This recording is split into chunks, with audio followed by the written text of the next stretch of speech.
تقریر کرتے کرتے وہ بار بار کہہ رہے تھے ہمارا اسلام بڑا پیچھے ہے۔ ایک اسلام بھائی بیٹھے ہوئے تھے، وہ سب سے پیچھے بیٹھے تھے۔ اب انہوں نے جب یہ سنا، مولانا نے کہا ہمارا اسلام بڑا پیچھے ہے، اب وہ پیچھے سے اٹھے، بیچ میں آ کر کے بیٹھ گئے۔ مولانا نے پھر تقریر کی، پھر کہا ہمارا اسلام بڑا پیچھے ہے، اب جیسے اتنا کہا تو پھر بیچ میں سے اٹھے، آگے آ کر کے بیٹھ گئے۔ مولانا تقریر کرتے رہے، پھر مولانا نے کہا ہمارا اسلام بڑا پیچھے ہے۔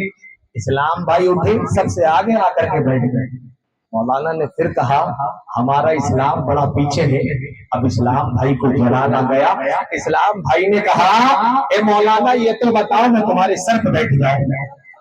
ایسا تو نہیں ہے، ایسا تو نہیں ہے، اس لیے کہ یہ ضروری نہیں ہے کہ آپ حضرات نوٹوں سے ہی داد دیں، ہوٹوں سے اگر داد دیں تو یہ بھی کامیاب ہے۔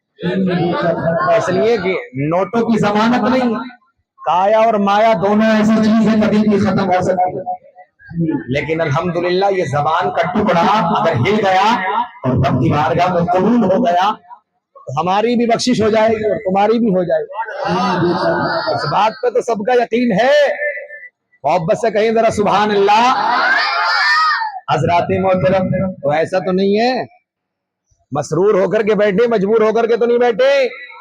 الحمدللہ حضرات بڑے لائق مبارکباد ہیں آپ حضرات کہ الحمدللہ آپ کے رخ انور کو دیکھ کر کے، اس لیے کہ مسکرانا میرے آقا کی سنت ہے، اور جب مومن مومن کو دیکھ کر کے مسکراتا ہے تو اللہ تبارک و تعالیٰ دونوں کی مغفرت فرما دیتا ہے۔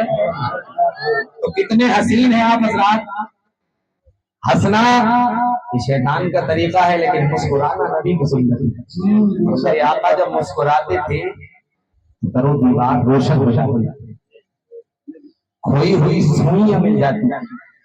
نبی کا مسکرانا کیسا ہوگا، اور نبی کے حسن کی بات کریں، حضرت ابو ہریرہ رضی اللہ تعالی عنہ جلیل القدر صحابی ہے، ایسے صحابی ہے نبی کی بارگاہ میں حاضر ہوئے، عرض کرتے ہیں یا رسول اللہ صلی اللہ تعالی علیہ وسلم میرے ماں باپ آپ کے قربان، یا رسول اللہ دل تو یہی چاہتا ہے ہر وقت آپ کی بارگاہ میں رہے، ہر وقت آپ کی بارگاہ میں حاضر رہے، یا رسول اللہ جو آپ بتائیں میں اس وقت اپنی ترتیب نوٹ کر لیا ہے، لیکن یا رسول اللہ کے خیال بار بار آتا ہے میں جنت میں جاؤں گا، لیکن میری ماں کا حال کیا ہوگا، میری ماں کا حال کیا ہوگا، میں اکیلا جنت میں جاؤں گا اور میری ماں کو فرشتے پکڑ کر کے جہنم میں لے کر کے جائیں گے۔ اللہ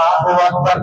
حضرات نبی کی بارگاہ سے جب یہ گھر پہ جاتے تو ان کی والدہ کہتی اے ہریرہ کہاں سے آ رہے، کہاں سے آ رہے ہو، اور نبی کو جس نے دیکھا وہ دیکھتا ہی رہ گیا۔ یہ آج کل کے چہروں کا کمال نہیں ہے، آج تو اگر بڑھاپا اگر آ گیا تو نائی کی دکان پہ بیٹھ کر کے جوان بننے کے چکر میں لگا ہوا ہے، گالوں میں سلبٹیں پیدا ہو رہی ہیں، بڑھاپا چل رہا ہے، لیکن پھر بھی حال یہ بنا ہوا ہے کہ نائی کی دکان پہ بیٹھ کر کے یہ کہتا ہوا آتا ہے جس طریقے سے ہمارے روڈ کے اندر کوئی کرتا نہیں ہے میری شکل کے اندر، ایسے ہی میرے روڈ بھی چکنا بنا، میرا روڈ بھی چکنا کر دے، جس طریقے سے ہمارے روڈ پہ کوئی گڈھا نہیں ایسی ہماری شکل کی سلوٹوں کو ختم کر دے۔ کہ جوانی آ سکتی ہے، ارے آ سکتی ہے لوٹ کر کے، لیکن نہیں، بڑھاپا آ گیا لیکن داڑھی نہیں رکھیں گی۔ نبی کی سب سے پیاری سنت اسی کو ترک کر دیا، اسی کو فراموش کر دیا، قربان جائے۔ اب جیسے ہی نبی کی بارگاہ سے جاتے ان کی والدہ بڑا برا بھلا کہتی، اب یہ روتے نبی کی بارگاہ میں حاضر ہوتے، عرض کرتے یا رسول اللہ صلی اللہ تعالی علیہ وسلم میرا دل یہ چاہتا ہے یا رسول اللہ جب کل قیامت کا دن ہو میں بھی جنت میں جاؤں اور کوئی بارگاہ بھی میرے ساتھ جنت میں چلی جائے۔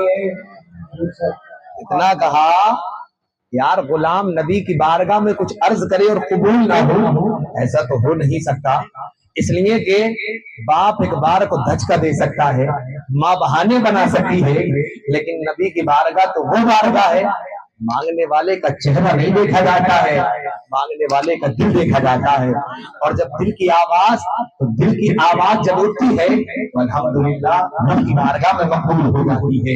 حضرات محترم، جب نبی کی بارگاہ میں اتنا عرض کیا، میرے آقا نے اپنے دست مبارک کو اٹھایا، رب تعالیٰ کی بارگاہ میں عرض کیا، حضرت ابو ہریرہ سے فرمایا، اے ابو ہریرہ جاؤ گھر پہ چلے جاؤ۔ حضرت ابو ہریرہ نبی کی بارگاہ سے اٹھے اور اٹھنے کے بعد میں نبی کی بارگاہ سے چلے، دروازے کی کسی آواز آئی ہے، کہا میں تمہارا بیٹا ہوں، کہا بیٹا تھوڑی دیر میں آنا، میں غسل کر رہی ہوں۔ اللہ اکبر کبیرہ، وہ بیٹا جس کی ماں نے کہا ہو تم نے نبی کا کلمہ پڑھ لیا ہے، میں کھانا نہیں کھاؤں گی۔ جب تک تو اسلام کو ترک نہیں کرے گا، جب تک تو دین کو چھوڑے گا نہیں، جب تک تو نبی کے کلمے کو ترک نہیں کرے گا، جب تک تو محمد کی دعوت کو چھوڑے گا نہیں۔ اللہ اکبر کبیرہ، جو بھوک میں رہی حضرات محترم قربان جائے، کتنا حسین وہ موقع ہوگا، کتنا حسین وہ لمحہ ہوگا۔ رب کعبہ کی بارگاہ میں نبی نے عرض کر دیا، رب کی بارگاہ میں قبول ہوا۔ حضرت ابو ہریرہ تھوڑی دیر میں پہنچے، حضرت ابو ہریرہ سے فرماتی ہے، اے میرے بیٹے چل جس بارگاہ سے تو آ رہا ہے مجھے بھی اس بارگاہ میں لے چل، مجھے بھی ان کا کلمہ پڑھنا ہے۔ یہ ہے نبی کی شان۔ نعرہ رسالت، نعرہ رسالت، رسول اللہ حسینی کمیٹی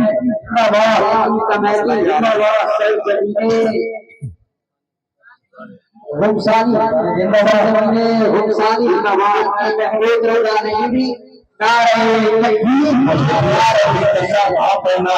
اللہ میرے آقا ارشاد فرماتے ہیں، اے میرے غلاموں، رب تبارک و تعالیٰ نے حضرت ابراہیم کو چنا، ابراہیم سے اسماعیل کو چنا، اور اسماعیل کی اولاد میں سے بنو کنعانہ کو چنا، بنو ہاشم کو چنا، قبیلہ قریش کو چنا، اور قریش میں سے عبد المطلب کو چنا، اور عبد المطلب سے عبداللہ کو چنا۔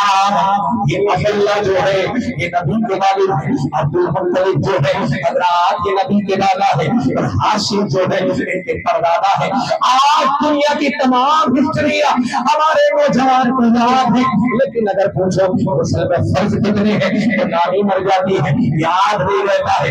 اگر پوچھو رسول میں فرض کتنے ہیں تو اسے پتا نہیں ہے۔ اللہ اکبر، اگر پوچھو اسلام کی بنیاد کتنی چیزوں میں ہے تو پتا نہیں ہے۔ دنیا میں گھوم رہے ہو، آج کے دور میں بڑھتی چلی جا رہی ہے، لیکن ہمارا اسلام بڑھ رہا ہے، لیکن جسے دین پڑھنا چاہیے وہ پیچھے بھاگ رہا ہے۔ آج جو ہمارے درمیان میں افراتفری کا ماحول ہے، ایک دوسرے سے لڑکھڑاؤ کا ماحول ہے، یہ اسلام کا شیوا نہیں ہے، یہ اسلام کا عمل نہیں ہے، یہ اسلام کا تقاضا نہیں ہے۔ ارے اسلام کا تقاضا تو یہ ہے جس طریقے سے سارے کے ساری دنیا کے مسلمان ایک ساتھ کھڑے ہو کر نماز ادا کرتے ہیں، جب رب کعبہ کی بارگاہ میں کھڑے ہو کر کے نماز ادا کرتے ہیں، کل قیامت کے روز جب ہر ایک بندہ اپنی قبر سے اٹھے گا تو حضرات وہاں یہ نہیں دیکھا جائے گا کہ کون کس چیز سے تعلق رکھتا ہے۔ نعرہ تکبیر، نعرہ رسالت، نعرہ رسالت، حسینی کمیٹی، حسینی کمیٹی، حسانی حسانی، نعرہ تکبیر، نعرہ رسالت۔ بلکہ یہ دیکھا جائے گا نبی کا کلمہ پڑھنے والا ہے یا نہیں ہے۔ اللہ اکبر، حضرت عبد المطلب کے یہاں جو بیٹا جنہیں عبداللہ کہا جاتا، یہ بڑے چہیتے تھے، بڑے خوبصورت تھے، بڑے حسین و جمیل تھے۔ حضرات مکہ کی سرزمین کی عورتیں ان پر فریفتہ تھی، ہر ایک انسان یہ چاہتا حضرت عبداللہ سے میری بیٹی کی شادی ہو جائے، میری بیٹی کا رشتہ ہو جائے۔ اللہ اکبر کبیرہ۔ لیکن جن یہودیوں نے، جن عیسائیوں نے، جن مجوسیوں نے نبی کے پاک صلی اللہ علیہ وسلم کی نشانیوں کو پڑھا تھا، ان کے دلوں کے اندر کدورتیں پیدا ہو گئی، ان کے دلوں کے اندر حضرات حسد پیدا ہو گیا، وہ پرزمینہ میں ڈوب گئے۔ جو نشانیاں میرے آقا کی نشانیاں یہ تھی کہ نبی پاک صلی اللہ علیہ وسلم کا چہرہ بڑا حسین ہو، نبی کی جو زلفیں ہوں گی وہ گھبراہٹ ہوں گی، نبی کے پاک صلی اللہ علیہ وسلم کی آنکھیں بڑی حسین اور جمیل ہوں گی، نبی کے پاک کے لبھائے مبارک بڑے خوبصورت ہوں گے۔ اللہ اکبر، ان کی شان یہ ہوگی وہ ہدیے کو قبول کریں گے، صدقے کو قبول نہیں کریں گے۔ اللہ تبارک و تعالیٰ ان کے لیے پوری دنیا کے اندر مسجد بنا دے گا، جہاں چاہیں گے عبادت کریں گے۔